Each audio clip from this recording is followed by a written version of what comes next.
Doctor ortho Ayurvedic oil and capsule. अब दर्द भी घुटने टेकेगा। एसआईआर पर सुप्रीम कोर्ट का बड़ा फैसला, कहा एसआईआर है वैध, चुनाव आयोग को वोटर लिस्ट बदलने का पूरा अधिकार। धन शोधन मामले में केरल के पूर्व मुख्यमंत्री पिनराई विजयन के घर ईडी की छापेमारी, राज्य भर में 12 ठिकानों पर ईडी की छापेमारी। ईडी ने 2024 में पीएमएलए के तहत दर्ज किया था केस। झारखंड में राज्यसभा चुनाव पर रार, जेएमएम ने चुनाव आयोग को लिखा पत्र, केंद्रीय एजेंसियों पर निगरानी की मांग। केयूई विधायकों पर अनैतिक दबाव बनाने की कोशिश। यूएन में भारत की दो टूक, कहा पाकिस्तान प्रायोजित आतंकवाद से सख्ती से निपटेंगे, सीमा पार आतंकवाद के खिलाफ कार्रवाई का है भारत को अधिकार।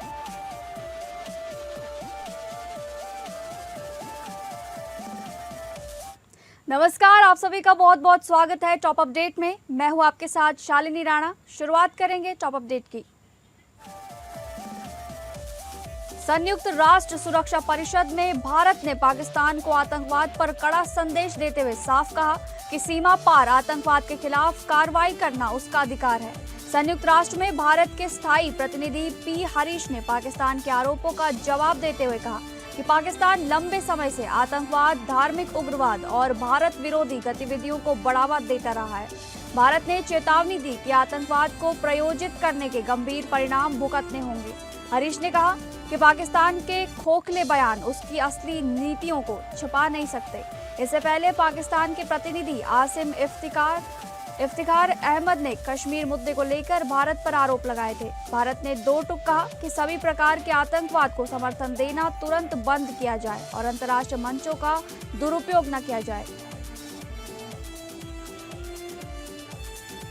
सुप्रीम कोर्ट ने चुनाव आयोग की स्पेशल इंटेंसिव रिवीजन यानी कि एसआईआर प्रक्रिया को वैध ठहराया है। सीजेआई सूर्यकांत और जस्टिस जॉय माल्या बागची की पीठ ने एसआईआर के खिलाफ दायर सभी याचिकाओं को खारिज करते हुए कहा कि ये ईसीआई का संवैधानिक अधिकार है। कोर्ट ने साफ किया कि वोटर लिस्ट से नाम हटाने से किसी की नागरिकता खत्म नहीं होती। नागरिकता तय करने का अधिकार सिर्फ सक्षम प्राधिकारी को है। चुनाव आयोग किसी व्यक्ति को चुनाव प्रक्रिया में शामिल करने या न करने का फैसला ले सकता है, लेकिन उसकी शक्ति सीमित है। केरल में कथित धन शोधन मामले को लेकर प्रवर्तन निदेशालय यानी कि ईडी ने बड़ी कार्रवाई करते हुए पूर्व मुख्यमंत्री पिनाराई विजयन के तिरुवनंतपुरम स्थित आवास समेत राज्य भर में 12 ठिकानों पर छापेमारी की। ये कार्रवाई सीएमआरएल और विजयन की बेटी टी वीना की कंपनी एक्सोलॉजिक सॉल्यूशन के बीच हुए कथित वित्तीय लेन देन से जुड़ी है। आरोप है कि 2018 से 2019 के बीच सीएमआरएल ने कंपनी को करीब 1.72 करोड़ रुपए का भुगतान किया, जबकि बदले में कोई सेवा नहीं दी गई। ईडी इस मामले की जांच मनी लॉन्ड्रिंग एंगल से कर रही है और 2024 में पीएमएलए के तहत केस दर्ज किया गया था। मंगलवार को केरल हाई कोर्ट ने सीएमआरएल की याचिका खारिज कर दी, जिसमें ईडी की कार्रवाई रोकने की मांग की गई थी। कोर्ट से राहत नहीं मिलने के बाद एजेंसी ने राज्य भर में सर्च ऑपरेशन तेज कर दिया है, जिससे केरल की राजनीति में हलचल बढ़ गई है। उत्तर प्रदेश के अमेठी में देर शाम उस वक्त हड़कंप मच गया जब आवास विकास कॉलोनी स्थित विधायक महाराजी प्रजापति के घर पर 2 दर्जन से अधिक दबंगों ने हमला बोल दिया। बताया जा रहा है कि 2 स्कॉर्पियो समेत कई गाड़ियों से पहुंचे लाठी डंडों से लैस आरोपियों ने घर में घुसकर गाली गलौज और मारपीट की। विरोध करने पर विधायक के साथ भी कथित तौर पर हाथापाई की गई और पूरे परिवार को जान से मारने की धमकी दी गई। शुरुआती जांच में मामला सोशल मीडिया पर की गई एक टिप्पणी से जुड़ा बताया जा रहा है। घटना में शामिल आरोपी समाजवादी पार्टी के नेता और कार्यकर्ता बताए जा रहे हैं। सूचना मिलते ही पुलिस मौके पर पहुंची और जांच शुरू कर दी गई। विधायक के बेटे अनुराग प्रजापति ने कई नामजद आरोपियों के खिलाफ तहरीर दी है। वहीं इस घटना के बाद समर्थकों में भारी नाराजगी है और उन्होंने सपा प्रमुख अखिलेश यादव से आरोपियों पर सख्त कार्रवाई की मांग की है। झारखंड में राज्यसभा चुनाव को लेकर सियासी सरगर्मी लगातार बढ़ती जा रही है। इस बीच झारखंड मुक्ति मोर्चा ने चुनाव प्रक्रिया को निष्पक्ष और पारदर्शी बनाए रखने की मांग उठाई है। पार्टी के केंद्रीय महासचिव और प्रवक्ता सुप्रियो भट्टाचार्य ने चुनाव आयोग को पत्र भेजकर केंद्रीय एजेंसियों की निगरानी सुनिश्चित करने की अपील की है। जेएमएम का कहना है कि स्पष्ट संख्या बल नहीं होने के बावजूद भाजपा नेताओं के लगातार बयान राजनीतिक माहौल को प्रभावित कर सकते हैं। पार्टी ने आशंका जताई है कि विधायकों पर अनैतिक दबाव, आर्थिक प्रलोभन और भयादोहन की कोशिशें हो सकती हैं। पत्र में सीबीआई, ईडी, आईबी और एसीबी जैसी एजेंसियों की गतिविधियों पर विशेष नजर रखने की मांग की गई है। जेएमएम ने कहा कि लोकतांत्रिक प्रक्रिया की शुचिता बनाए रखने के लिए सख्त निगरानी बेहद जरूरी है। पार्टी ने चुनाव आयोग से निष्पक्ष और स्वतंत्र तरीके से चुनाव संपन्न कराने की मांग दोहराई है। उत्तर प्रदेश के गंगा एक्सप्रेसवे पर एक दर्दनाक सड़क हादसे ने 3 लोगों की जान ले ली। तेज रफ्तार कार एक्सप्रेसवे पर खड़े ट्रैक्टर से जा टकराई, जिससे मौके पर अफरा तफरी मच गई। हादसे में एक किशोरी और 2 महिलाओं समेत 3 लोगों की मौके पर ही दर्दनाक मौत हो गई, जबकि 5 अन्य लोग गंभीर रूप से घायल बताए जा रहे हैं। घटना सलवन थाना क्षेत्र के रसूलपुर गांव के पास प्रतापगढ़ और रायबरेली बॉर्डर इलाके में हुई। सूचना मिलते ही पुलिस और राहत टीम मौके पर पहुंची और सभी घायलों को सीएचसी संग्रामगढ़ में भर्ती कराया गया। बताया जा रहा है कि कार सवार परिवार दिल्ली से अपने घर जौनपुर लौट रहा था। हादसे के बाद परिजनों में मातम और चीख पुकार का माहौल है। वहीं पुलिस पूरे मामले की जाँच में जुटी हुई है और घटनास्थल पर भारी पुलिस बल तैनात किया गया है। शौहरतगढ़ विधानसभा क्षेत्र में समाजवादी पार्टी शिक्षक सभा के राष्ट्रीय उपाध्यक्ष मणिन्द्र मिश्रा के नेतृत्व में जन समस्याओं को लेकर बड़ी रैली निकाली गई। भारी संख्या में मौजूद सपा कार्यकर्ताओं ने सरकार के खिलाफ जमकर प्रदर्शन किया।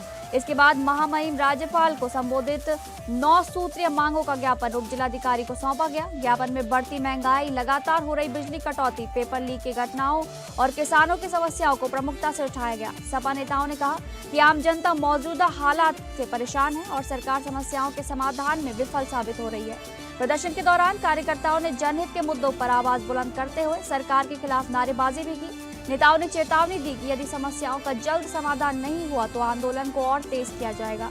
वहीं पूरे कार्यक्रम के दौरान क्षेत्र में राजनीतिक माहौल गरमा रहा है। श्रावस्ती में मुख्य चिकित्साधिकारी ने जिला चिकित्सालय का औचक निरीक्षण कर स्वास्थ्य व्यवस्थाओं का जायजा लिया। निरीक्षण के दौरान ओपीडी, जनरल वार्ड, इमरजेंसी और लेबर रूम की व्यवस्थाओं को बारीकी से परखा गया। इस दौरान डायलिसिस सेवा बंद मिलने पर सीएमओ ने गहरी नाराजगी जताई और पानी की समस्या को तत्काल ठीक कराने के निर्देश दिए। वहीं एमआरआई यूनिट में भी कई खामियां सामने आई, जिन्हें जल्द दुरुस्त करने के आदेश संबंधित अधिकारियों को दिए गए। अस्पताल परिसर में साफ सफाई की व्यवस्था भी संतोषजनक नहीं मिली, जिस पर कर्मचारियों को कड़ी फटकार लगाई गई। सीएमओ ने कहा कि मरीजों को बेहतर स्वास्थ्य सुविधाएं देना प्राथमिकता है और किसी भी तरह की लापरवाही बर्दाश्त नहीं की जाएगी। निरीक्षण के दौरान अस्पताल प्रशासन में हड़कंप का माहौल बना रहा। वहीं अधिकारियों को व्यवस्थाएं सुधारने के लिए आवश्यक दिशा निर्देश दिए गए हैं।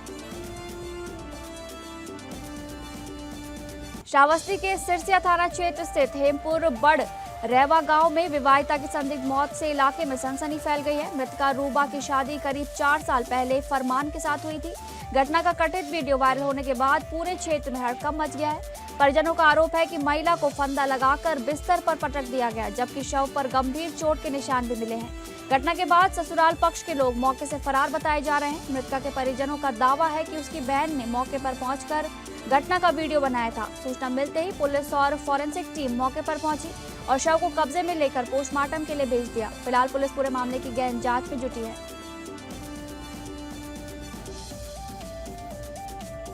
पीलीभीत के पूरनपुर कस्बे में दिन दहाड़े बाइक चोरी की घटना से इलाके में हड़कंप मच गया। लाइन पार निवासी पत्रकार अजय पांडे की मोटरसाइकिल भारत स्टील फर्नीचर के सामने से चोरी हो गई।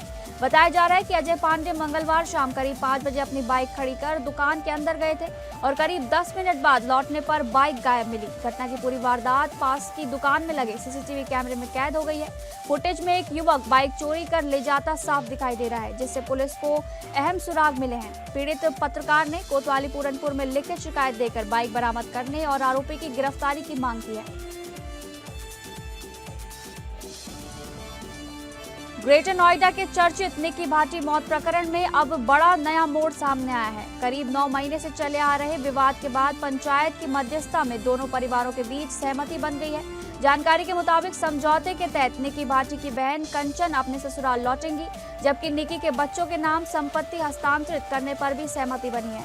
परिवारों का कहना है कि बच्चों के भविष्य और उनके अधिकार सुरक्षित करने को ध्यान में रखकर ये फैसला लिया गया है। सूत्रों के अनुसार अब निक्की का परिवार अदालत में एफिडेविट दाखिल कर मामला वापस लेने की प्रक्रिया भी शुरू करेगा। गौरतलब है कि 21 अगस्त 2025 को सिरसा गांव में निक्की भाटी की संदिग्ध परिस्थितियों में मौत हुई थी, जिसके बाद मामला काफी चर्चा में है।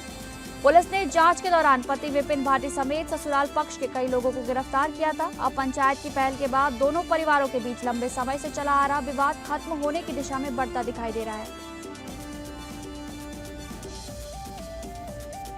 मैनपुरी के बरनाहाल थाना क्षेत्र स्थित दिहुली गांव में मामूली कासुनी के बाद दबंगों द्वारा जानलेवा हमले का मामला सामने आया है। बताया जा रहा है कि चारा लेने गए पीड़ित परिवार पर दबंगों ने हमला बोल दिया, जिसमें 3 लोग गंभीर रूप से घायल हो गए। मारपीट के दौरान एक महिला की हालत बेहद गंभीर हो गई, जिसे पुलिस और स्थानीय लोगों की मदद से अस्पताल में भर्ती कराया गया।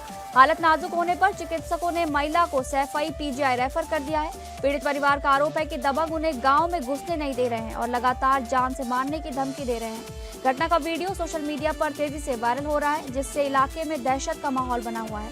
पीड़ित परिवार ने पुलिस अधीक्षक और मुख्यमंत्री से न्याय की गुहार लगाई है। वहीं पुलिस पूरे मामले की जांच में जुटी हुई है।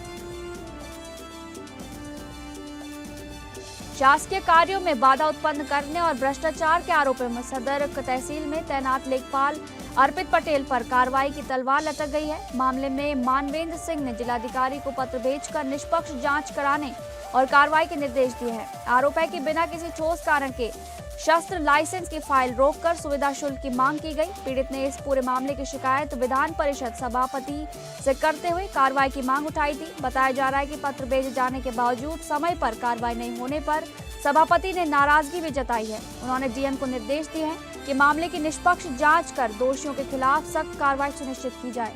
इस प्रकरण के सामने आने के बाद तहसील प्रशासन में हड़कंप का माहौल बना हुआ है। वहीं अब पूरे मामले पर प्रशासनिक कार्रवाई की नजरें टिकी हुई हैं। झांसी मिर्जापुर हाईवे पर देर शाम लगा भीषण जाम लोगों के लिए बड़ी परेशानी बन गया। करीब 10 किलोमीटर लंबे जाम में सैकड़ों वाहन घंटों तक फंसे रहे, जिससे हजारों राहगीरों को भारी दिक्कतों का सामना करना पड़ा। जाम के चलते कानपुर सागर और झांसी मिर्जापुर हाईवे पूरी तरह प्रभावित हो गए और वाहनों की लंबी कतारें लग गई। बताया जा रहा है कि खनिज बैरियर पर उपखनिज लदे वाहनों की चेकिंग के कारण यातायात व्यवस्था बिगड़ गई। कबरई थाना क्षेत्र में खनिज बैरियर से गोगरा चौकी तक सड़क पर वाहनों की लंबी लाइन नजर आई। जाम खुलवाने के लिए थाना अध्यक्ष के नेतृत्व में कबरई थाना पुलिस लगातार मशक्कत करती रही। कई घंटों तक लोग गर्मी और अव्यवस्था के बीच फंसे रहने को मजबूर रहे। वहीं पुलिस प्रशासन यातायात सामान्य कराने के प्रयास में जुटा हुआ है। महोबा के कुलपहाड़ कोतवाली क्षेत्र में सरेआम मां बेटे के साथ लूट की वारदात से इलाके में हड़कंप मच गया। गौरही बगैचिया के पास बाइक सवार मां बेटे को सशस्त्र बदमाशों ने गन पॉइंट पर रोककर लूटपाट की घटना को अंजाम दिया। आरोप है कि बदमाशों ने 4,600 रुपए की नकदी और मोबाइल फोन लूट लिया। वारदात के दौरान आरोपियों ने हवाई फायरिंग कर इलाके में दहशत फैलाने की भी कोशिश की। घटना के बाद सारे लोगों ने साहस दिखाते हुए आरोपियों को पकड़ लिया और उनकी जमकर धुनाई कर दी। बदमाशों की पिटाई का वीडियो सोशल मीडिया पर तेजी से वायरल हो रहा है। सूचना मिलते ही पुलिस मौके पर पहुंची और आरोपियों को हिरासत में लेकर जांच शुरू कर दी। फिलहाल पुलिस पूरे मामले की जांच करने और आगे की कार्रवाई में जुटी हुई है। खबरों के सिलसिले में आगे बढ़ेंगे।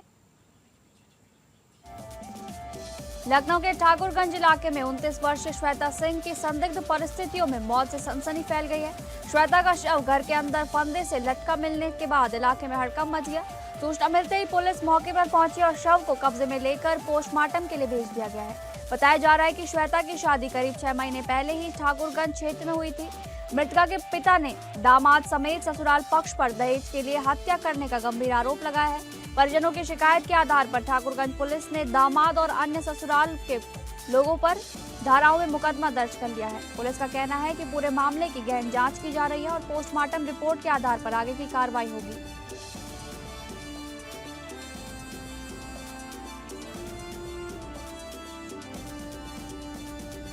हमीरपुर के मौधा कोतवाली क्षेत्र स्थित करहिया गांव में शॉर्ट सर्किट से लगी आग ने दर्दनाक हादसे का रूप ले लिया। खेत में बने घर में अचानक आग भड़कने से इलाके में अफरा तफरी मच गई। बताया जा रहा है कि 65 वर्षीय किसान रतिराम आग बुझाने की कोशिश कर रहे थे, लेकिन वो खुद ही आग की चपेट में आ गए और जिंदा जलने से उनकी मौके पर ही दर्दनाक मौत हो गई। हादसे में 2 बकरियां भी जलकर मर गई। आग इतनी भीषण थी कि देखते ही देखते पूरे घर को अपनी चपेट में ले लिया। सूचना मिलते ही मौदा पुलिस और फायर ब्रिगेड की टीम मौके पर पहुंची और घंटों की मशक्कत के बाद आग पर काबू पाया गया। पुलिस ने शव को कब्जे में लेकर पोस्टमार्टम के लिए भेज दिया है और पूरे मामले की जांच शुरू कर दी है।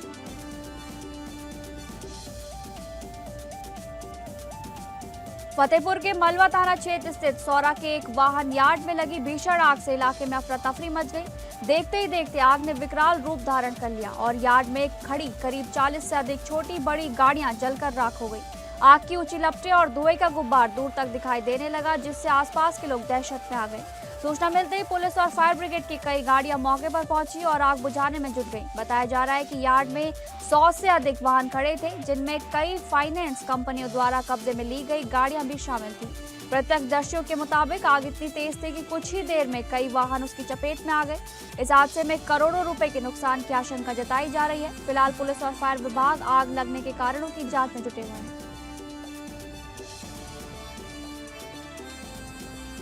अमरोहा के थाना सैद नगली क्षेत्र में संबल हसनपुर रोड पर एक तेज रफ्तार कार हादसे का शिकार हो गई। एएनटी डिग्री कॉलेज के पास कार अचानक अनियंत्रित होकर 3 पलटे खा गई, जिससे मौके पर चीख पुकार मच गई। हादसे के समय कार में सवार 6 लोग घायल हो गए।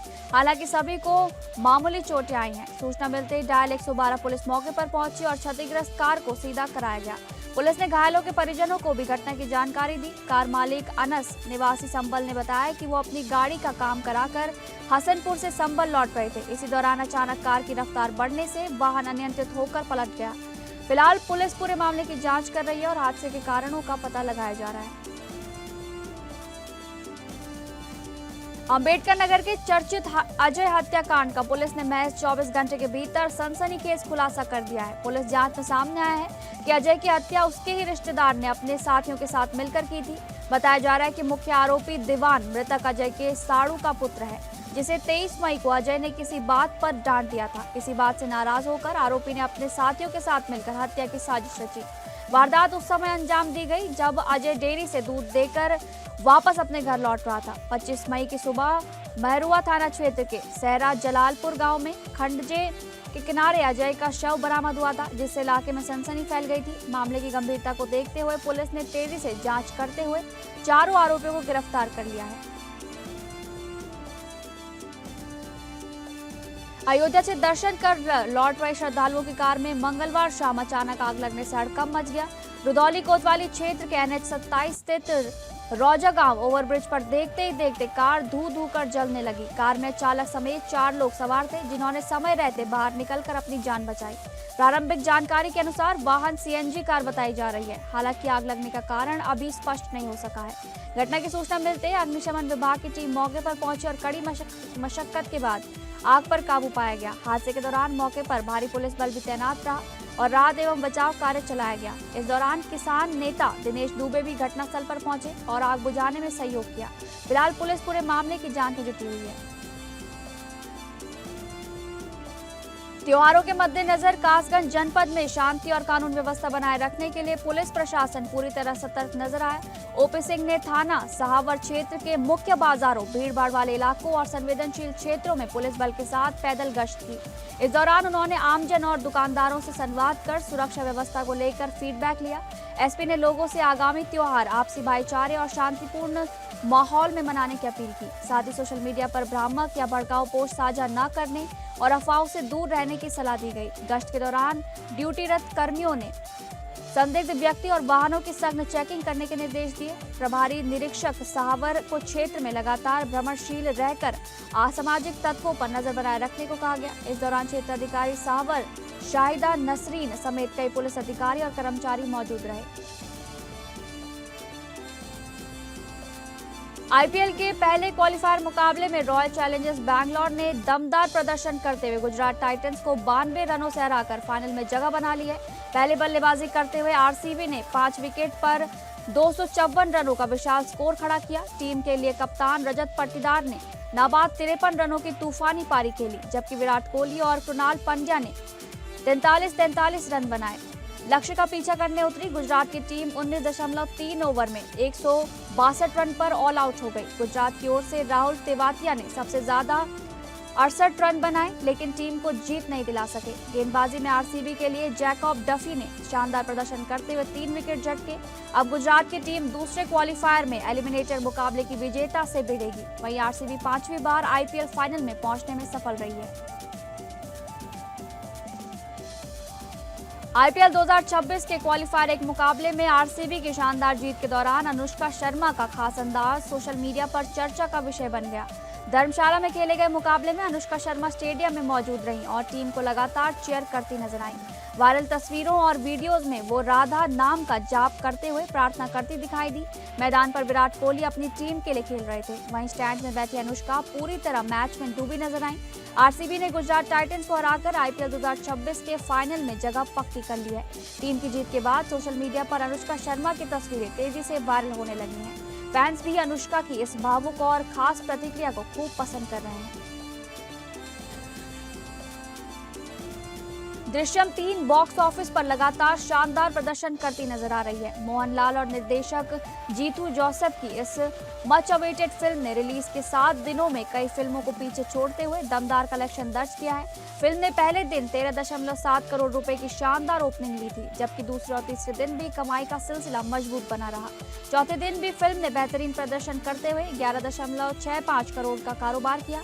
हालांकि 5वें और 6ठे दिन कमाई में थोड़ी गिरावट जरूर देखने को मिली, लेकिन इसके बावजूद फिल्म बॉक्स ऑफिस पर मजबूती से टिकी हुई है।